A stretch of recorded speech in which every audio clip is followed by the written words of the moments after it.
Alhamdulillah, wassalatu wassalamu ala rasulillah. All praise due to Allah, and may Allah's peace and blessings be on the last messenger of Allah. In the previous session, we completed looking at the first stage in the evolution of fiqh. That is known as the stage, the foundational stage. And it was a period covering basically the prophethood of Muhammad sallallahu alaihi wasallam. The basic source of laws was from the Qur'an and the Sunnah, which we labeled as revelation. Basically, that's our source. What we find is that the Qur'an, as well as the Sunnah, in its legal systems, encouraged or promoted the removal of difficulty, the reduction of religious obligations, realization of public welfare, and realization of universal justice. That these are the four basic principles that underlie the Islamic legal system.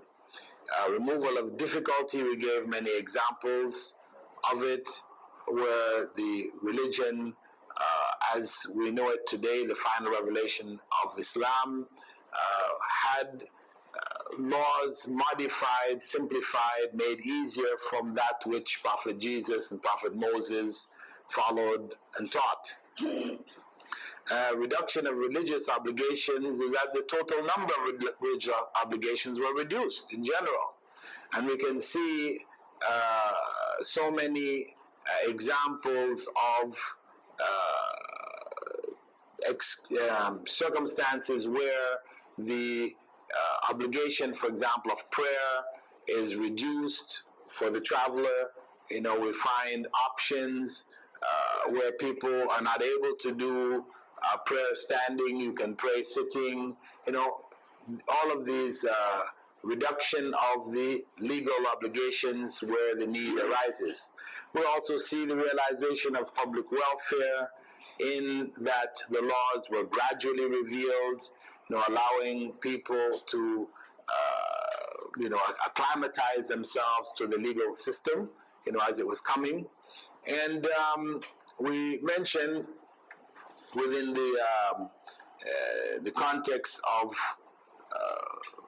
the basic principle of preventing a greater evil with or permitting a smaller one, you know, as a general principle governing welfare of the community, where, for example, a divorce is permitted. It is an evil, but at the same time, in order to prevent a greater evil of people living together in trying circumstances, spiritually, emotionally, psychologically, etc., you know, to avoid that greater harm, the divorce is permitted.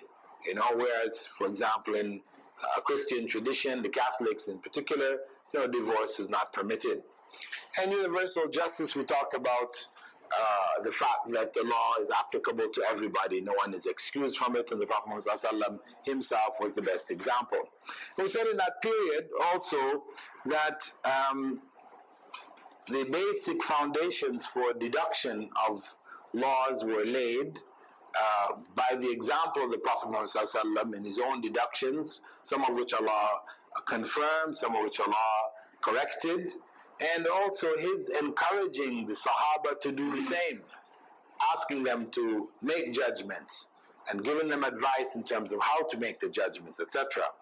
And the other feature that we would say is that the madhab of that time was one madhab, that of Rasulullah sallallahu alaihi wasallam.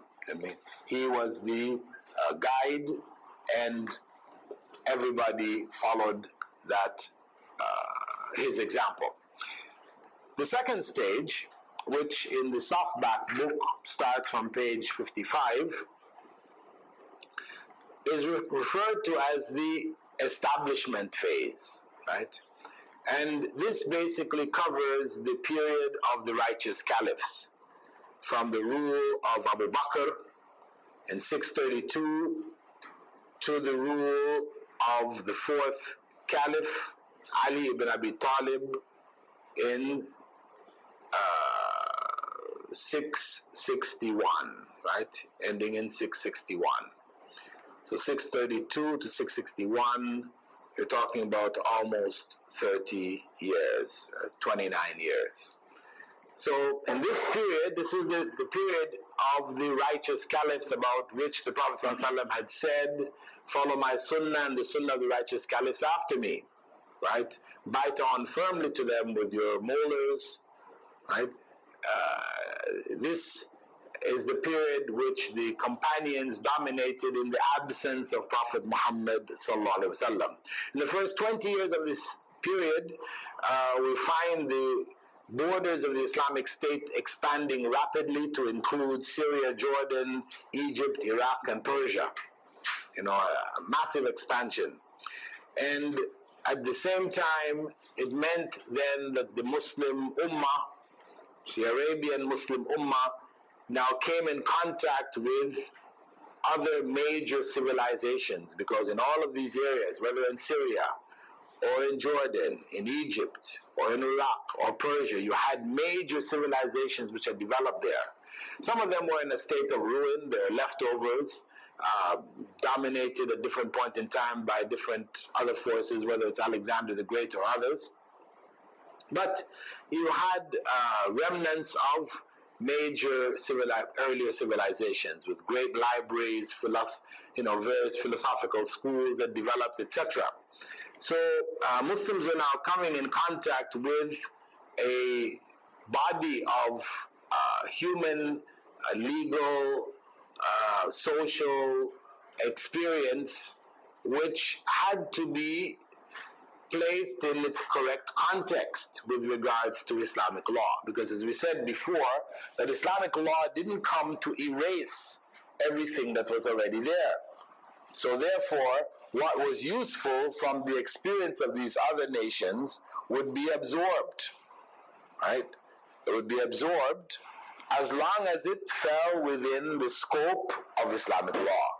Where it went against the teachings, then of course, these principles or practices or ideas, etc., would be cancelled, would be prohibited, would be forbidden. So, in dealing with them in this period, what we find is that the caliphs relied strongly on consensus or ijma' that became a marked feature of that period. Also, on their own ijtihad.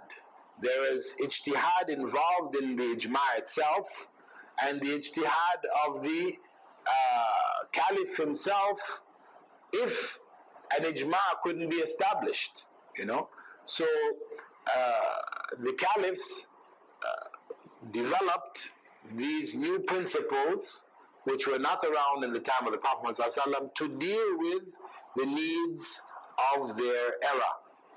And we see basically fiqh coming into being, really. The flourishing or the initial developments of fiqh. This period also, up to the point of the death of Ali, was virtually free of factionalization, people splitting off into different groups. It was at the end of the period of Ali's reign that we saw major splits. Not to say there were not problems, because in the time of Abu Bakr, 1 year after the death of Prophet Muhammad ﷺ, there was a revolt, right? The revolt from those who refused to pay zakah, those who started to follow false prophets, a variety of other different elements rose with the death of the Prophet ﷺ. But Muslim state was able to bring them under control and retain Islamic government over that area and continue the spread of Islam outside of Arabia. Similarly, in the time of Uthman ibn Affan, we find that there was some kind of revolt towards the end of his reign, where he was in fact assassinated in the process in his own home, and that itself was not a split of the ummah into factions. Ali ibn Abi Talib was then named the head of the Muslim state. And though there were some political wranglings, along with Muawiyah, still the general rule of state for the most of the Muslim realm was under Ali ibn Abi Talib, right? So what we find is that the Ummah remained basically one body in the course of those 29 years. And the caliphs themselves developed basic problem-solving procedures, and they're outlined as 5. First and foremost, the caliph, in order to come to a decision, would look to the Qur'an. Of course, the caliphs were themselves huffaz. Abu Bakr had memorized the whole Qur'an. Umar ibn al-Khattab memorized it after the death of Prophet Muhammad, and so on and so forth. So they were quite knowledgeable about the Qur'an. And along with that, they would look to the Sunnah. You will find many narrations where they will gather the companions and ask, has anybody heard any narration regarding this or regarding that or regarding the other? So if they found a narration along with their understanding of the Qur'an, then that was enough to make a ruling on the particular case. After that, if they didn't find anything clearly in the Qur'an or the Sunnah, they would then call a meeting of the leading Sahaba. They didn't try to call the whole Ummah, all of the Sahaba from the time of Prophet Muhammad, because of course now the numbers had increased, and many of the Sahaba had left the centers. Although people like Umar ibn al-Khattab, for example, during that era, would disallow some of the leading scholars amongst the Sahaba from leaving the centers. The Mecca and Medina required them to stay back there. It allowed others who were known for their, military prowess, like Khalid bin Walid and others. They allowed them to go, along with other general companions who were known figures, but not known specifically for their legal capabilities. So the caliphs wanted around them a body of knowledgeable companions who had that experience to be a consultative body, what we call the Shura, and provide them with support in coming to decisions. Now, if the group that they had, the Shura, was not able to establish a consensus, everybody was not won over to the idea, they still had to make a decision. So at this point now, they followed the democratic principle of the majority rule. Okay? So the majority of those in their Shura, whatever they held, they went with. And the 5th principle was that the Caliph himself would make ijtihad himself where it was necessary. It could be after the consensus or failed consensus and a majority. If he, for example, supported or felt that a particular opinion which was not supported by the majority, he had the right to make ijtihad and overrule them. The classic example of that was in fighting those who had refused to pay zakah. The point came to a question of majority, where the majority suggested that it was better not to fight them at this point in time. Even the issue of them being Muslims were raised, as saying that, but they pray 5 times a day. They're fasting in Ramadan. They are committed to make Hajj, they just don't want to make zakah. They don't want to pay the zakah.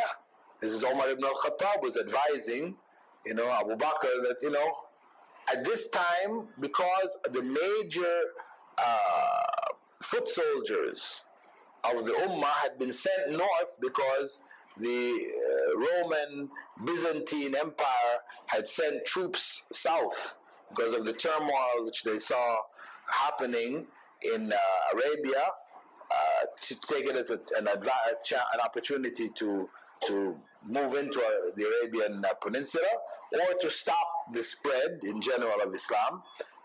So troops were sent north. These actually troops were prepared from the time of Prophet ﷺ, and the Prophet ﷺ had in fact chosen Usama ibn Zayd, who was like in his about 15 or 16, a teenager at the time, to lead the major Muslim army. After the Prophet ﷺ had died, Abu Bakr's time, people amongst the leading Sahaba questioned the choice of Usama ibn Zayd and felt that Khalid bin Walid and others, who were more known for their prowess, should be put in his place. But Abu Bakr refused, saying if Prophet ﷺ chose Usama ibn Zayd, that's enough. End of story. But the point is that the majority of them had left.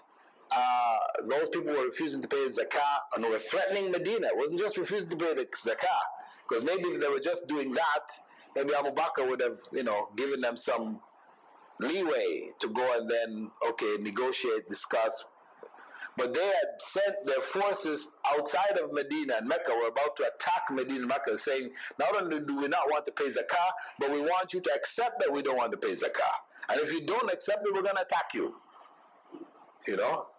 So the idea of accepting their refusal to pay zakah, Abu Bakr didn't want to do this, because that would be setting a precedence.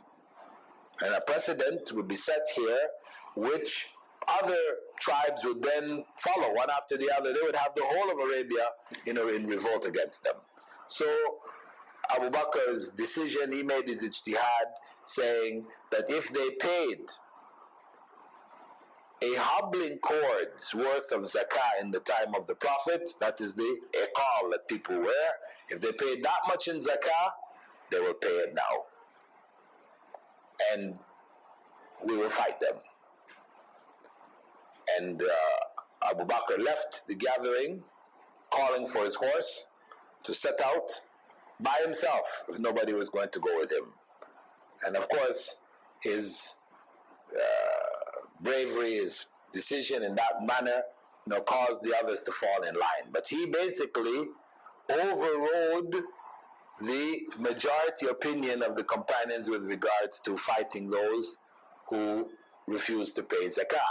So I'm saying that this is a principle which remained in Islamic law, that the Khalifa has the right, even after ijma or after majority. Usually after ijma they're going to go along with it. If everybody is agreed, fine. But where there is only an issue of a majority and a minority, and he may see that the minority opinion is more correct in his view, then he can go along with it. Right? Now, that approach may be right or it may be wrong. Prophet Muhammad ﷺ used that approach when he asked the companions what to do with the prisoners from Badr. Now, the majority opinion was to execute them. The minority, that of Abu Bakr, was let them go. They are relatives. Perhaps this will open them up for Islam. And then the Prophet ﷺ chose, he leaned towards, because of his gentleness, he leaned towards the opinion of Abu Bakr. But then Allah revealed the verse saying it's not befitting for the Prophet to take prisoners, ransom them, before he has established Islam in the land, by decimating. He went with Abu Bakr's. Omar's decision was put them in the valley and set the valley on fire. Burn them all up. They tortured us in Mecca. They, raped our women. They took our wealth, killed our men. Payback. Right? Time for payback. Let them know we're serious. So, and Allah affirmed that this was the better decision in this regard, right? And he asked more than one other companion who agreed with Omar, giving other options as how to execute them, right?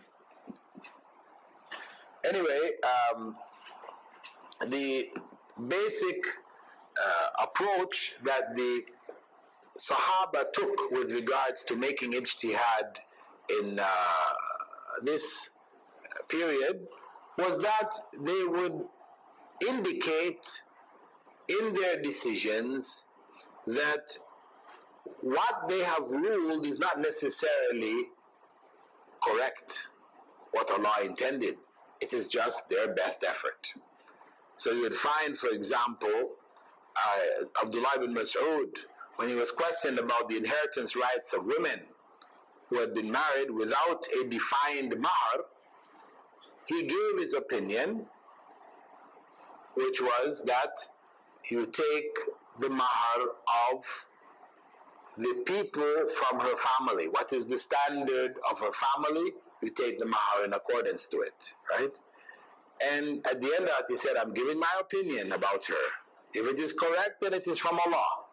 If it is not, then it's from me and Satan. Right? This was the way that they would express their rulings in matters that, of course, they didn't have clear texts from the Qur'an or the Sunnah on. Secondly, if they made rulings on any issue and evidence would come to them later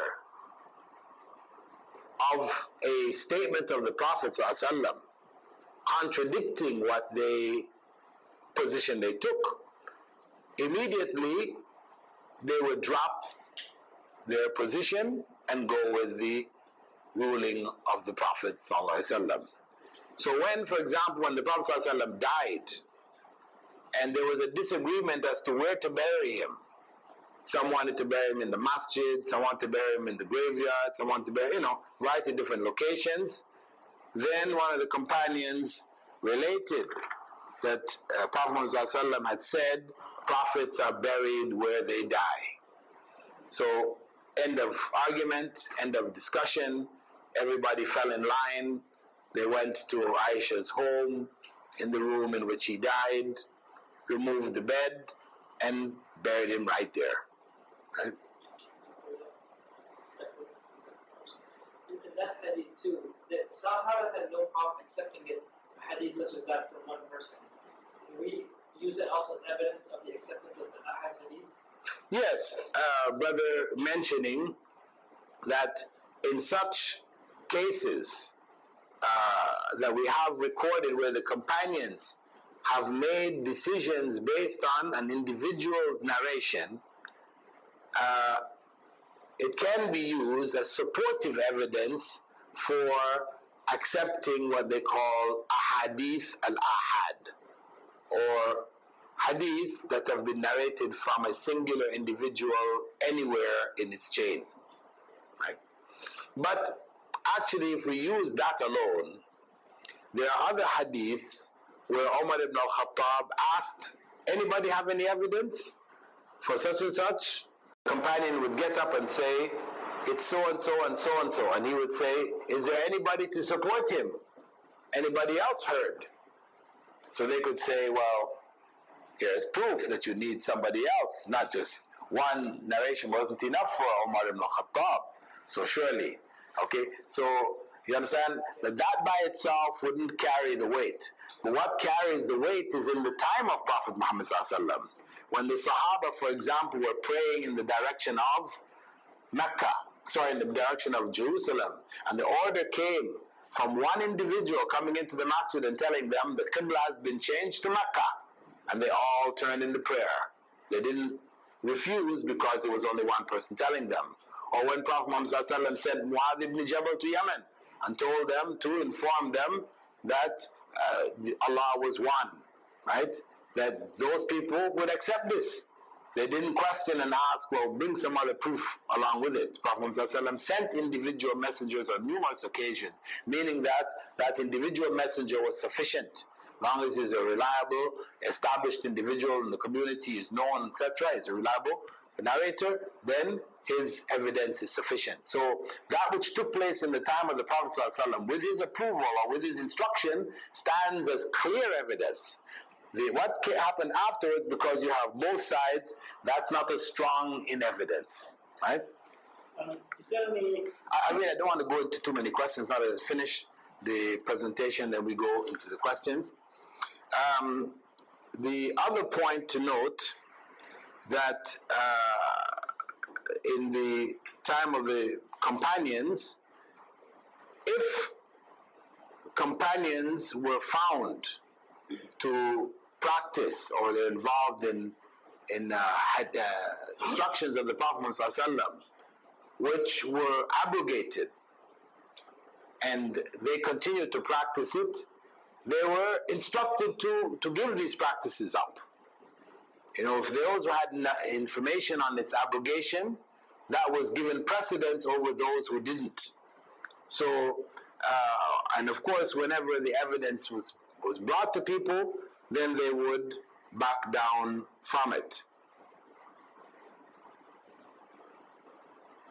So, as a general principle, where the companions may have had different opinions, in general, they would respect these differences.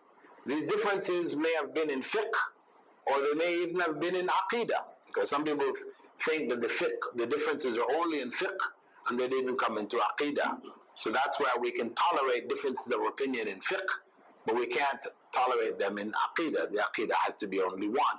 Of course, this is an idealistic look. Reality is that when you go even into the field of aqidah, you will find differences of opinion with regards to the Sahaba on certain issues, which are not clarified with, the clearest of evidences. For example, did Prophet Muhammad ﷺ go into the heavens by his spirit, or his spirit and his body? Companions differed on it. Did Prophet Muhammad ﷺ see Allah, or did he not when he was on Isra and Mi'raj? Was it something special given to him or not? Because there are verses which imply that he did. But I'm saying that where such opinions were held, the companions not having clear other evidence would accept their opinions. Where clear evidence was found and brought, then those arguments ended. But where no clear evidence was available, is not to say that evidence was not left behind, because we don't necessarily look back at their differences and said, okay, they differed there, so it's okay for us to differ. No, because they differed based on the information that was available to them. Later on, additional information may have come to strengthen one side over the other, and we now are required to follow where the additional evidence is, not just going on the fact that they differed and say, okay, it's okay to differ. So the point is that where there wasn't sufficient evidence to clarify one side or the other, they allowed those differences, and they didn't allow those differences to split their ranks. But where they found clear evidence to the contrary, then they were strong with it, and they brought it across and took those who opposed it, to task. As Umar ibn Khattab, when he heard word came to him that some people were still practicing mut'ah, or temporary marriage, which was allowed as a marriage form in the early part of Islam and then later prohibited by the Prophet ﷺ, he threatened with lashes anyone who was caught still practicing it, right? So, if we notice as a general feature or a general characteristic of the fiqh of this period, it's that the factionalism didn't take place. Now, why was there an absence of factionalism? We see because they maintained unity amongst themselves, following a variety of different principles. Among them, as a principle to preserve the unity, was mutual consultation, or shura. The caliph would rely on the shura to come to decisions. It was rare that he would override their decisions. Most commonly, he accepted their decisions, and they represented the various opinions in the community, and which were valid opinions, which were worth putting forward. Because of course, you'll always find people differing. You always find other opinions wherever you go on every issue, right? But ones which could be considered. Secondly, in the time of the righteous caliphs, because many of the Sahaba were still, leading Sahaba were still in the centers of Islam, they were kept there, then arriving at a consensus was relatively easy. Later on, when the central nature of the caliphate didn't keep around it the majority of the leading scholars amongst the companions, etc., and their students, where these people spread, and we'll look at the reasons why later on, then arriving at a consensus became difficult. And that's why you have the statement of Ahmed ibn Hanbal, who only recognized ijma' or consensus up until the end of the time of the Sahaba.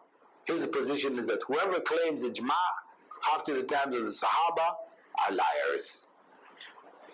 That's how he expressed it. Of course, he didn't necessarily mean literally that people were liars, but it was not true.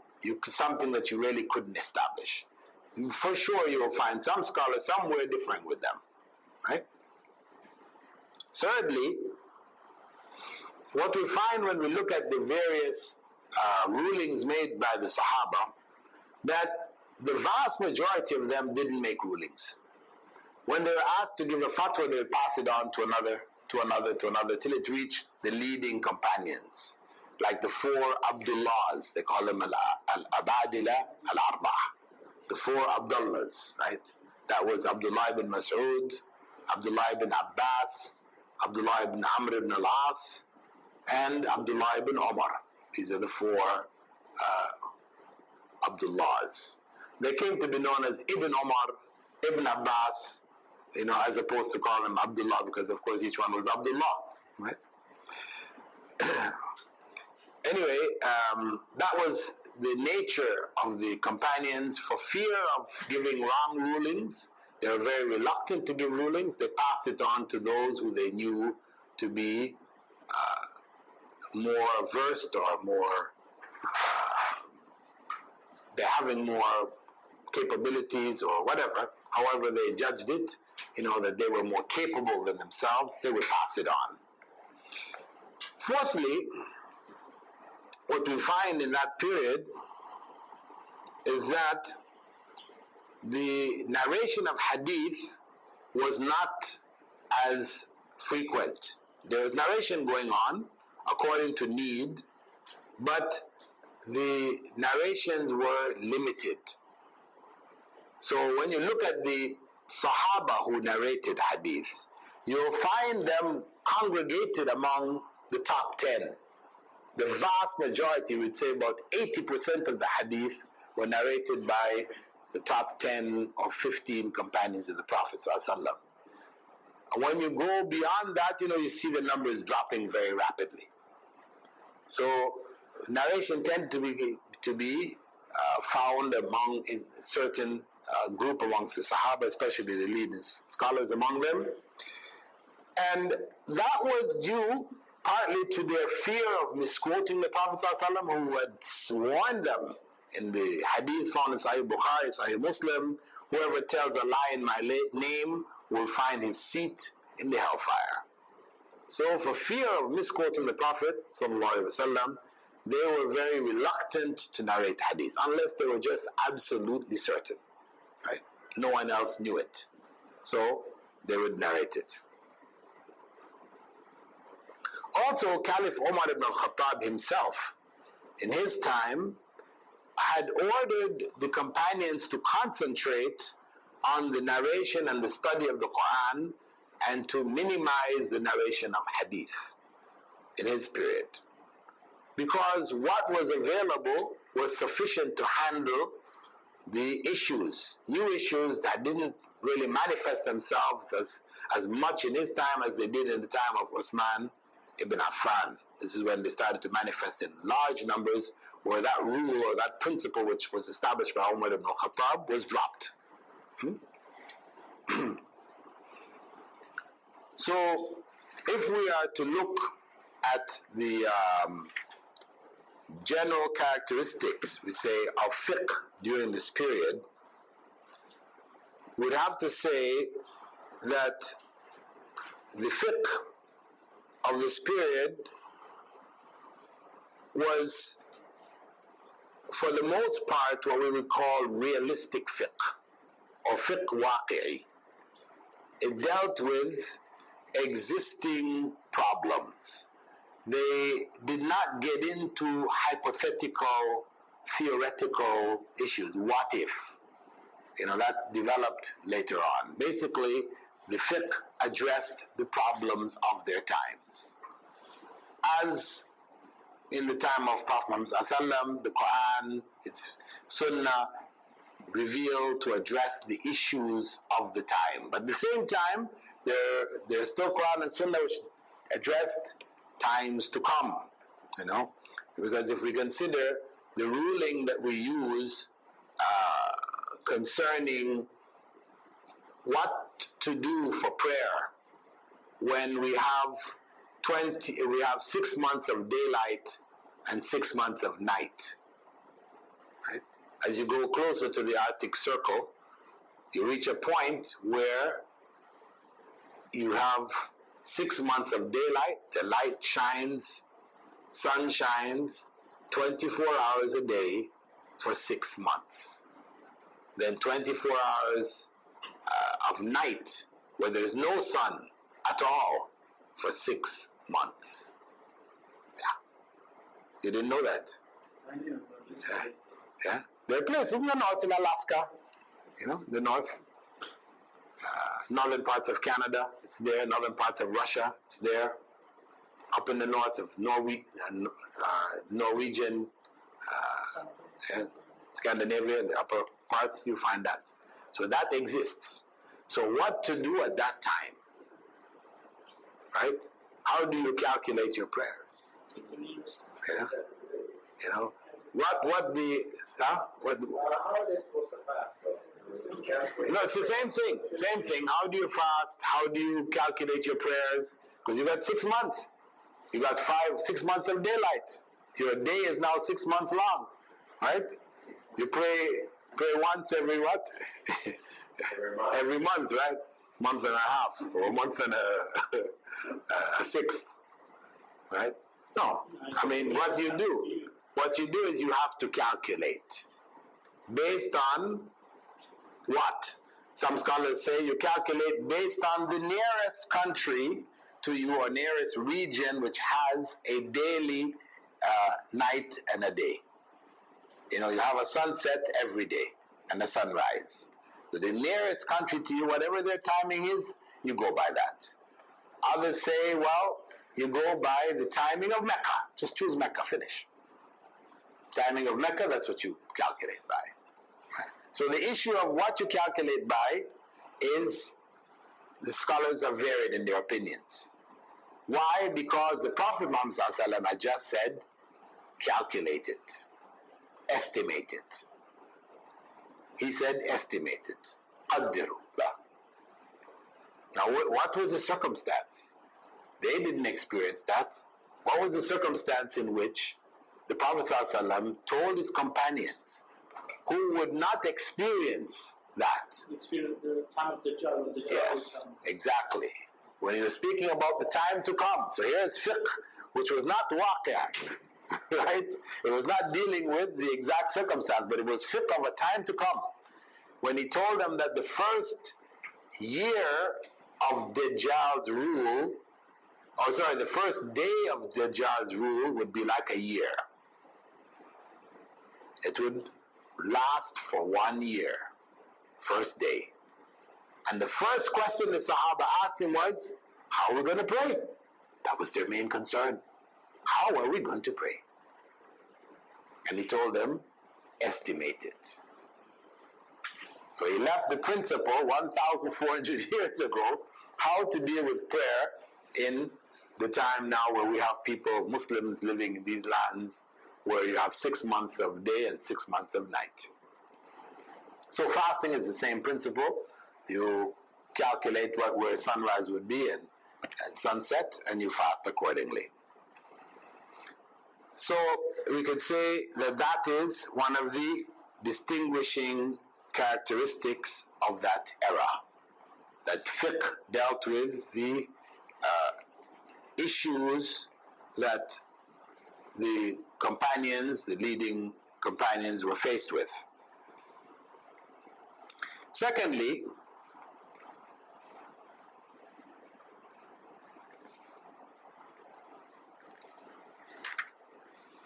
the companions who led the Ummah did not prescribe a methodology.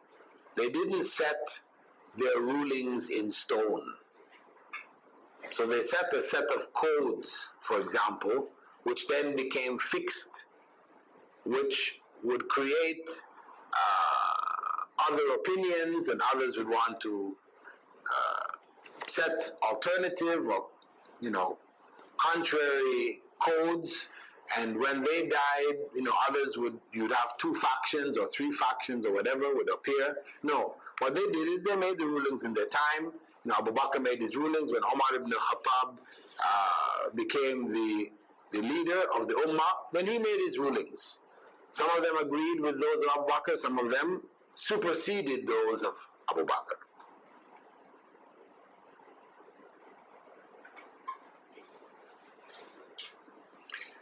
Another characteristic of fiqh of that era was the general position of what we call literalism, or what has been called literalism, where the obvious meaning of texts were favored. What you find is that the caliphs and those under them, the leading scholars, generally speaking, used to follow the obvious meanings of the various texts whenever they came. They had a decision to make. They did not go into metaphor and simile and try to reinterpret texts, but they tended to follow the obvious meaning and avoid personal opinions, because of course this is where you're going to start to get a variety of opinions coming up, where personal opinions arise. Not to say that there wasn't to some degree some personal opinions which were expressed, and for example Abdullah ibn Mas'ud, who represented the school of thought whereby they would seek to understand the principles behind rulings and as such express opinions which may differ from the obvious text, but what they felt it implied. Abdullah ibn Mas'ud did take this position. So the beginnings of what they call Ahlul Ra'i, or the reasoning approach to the legal texts, the seeds were there from that time. But as a dominant feature, the companions generally followed the obvious meanings of the text.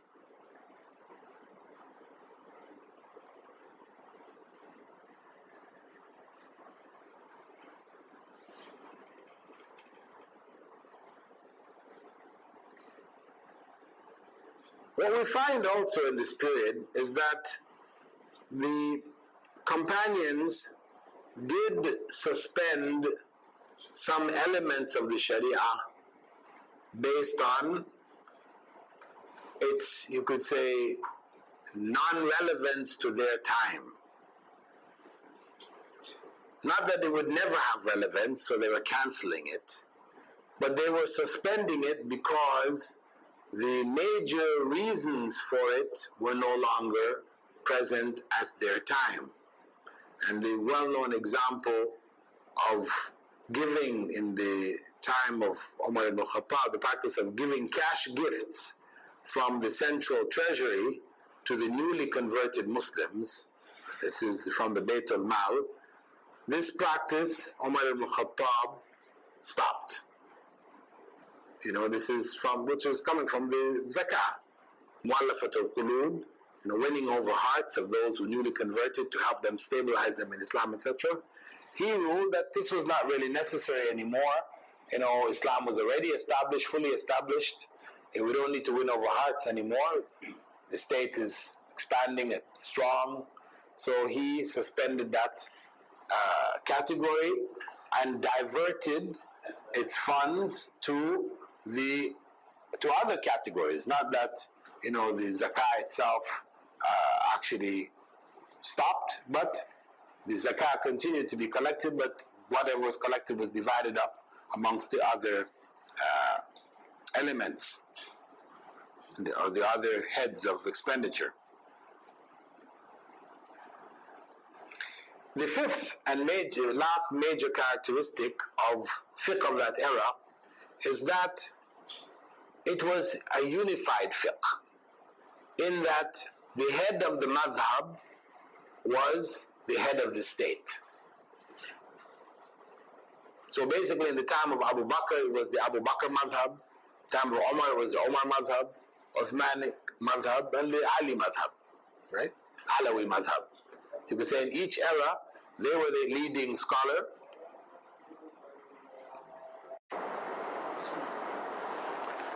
Alhamdulillah, wassalatu wassalamu ala rasulillah. So the fifth point that we were raising was that of the unified nature of the legal system, the fiqh of that era, in that there was one head, one leader of the state, who was in fact the head of the madhab, the leading scholar to implement the madhab of Rasulullah sallallahu alaihi wasallam. So what happened is that leading scholar was the caliph. When he made ijtihad, even if some of the leading scholars amongst the ummah at the time, the other companions, didn't agree with him, they would not openly oppose him. They held their other opinion and they expressed it. Right? They had the right to express it. But the opinion which was implemented would have been that of the caliph. Once the caliph died, the next caliph, who may have had an opposing opinion, he would then implement his opinion. Just as simple as that. Right? Without any fanfare or issue, he just would implement his opinion, and the people would be obliged to follow his opinion. People didn't oppose it because that's the caliph. You made a bay'ah, you made an oath of allegiance to him that you would obey him in whatever he instructed you, as long as it didn't go against the Law's book and the sunnah of Rasulullah sallallahu alaihi wasallam. So those principles basically ensured the singular nature of fiqh of that period. Just as a brief summary, we can say that the principles of ijma and qiyas were laid, the basis for them were laid during this era. What we also find is that the fiqh began to develop rulings of the companions, and their students began to develop rapidly during that period because of the expansion of the Muslim state and the influx of many new ideas and cultures, etc.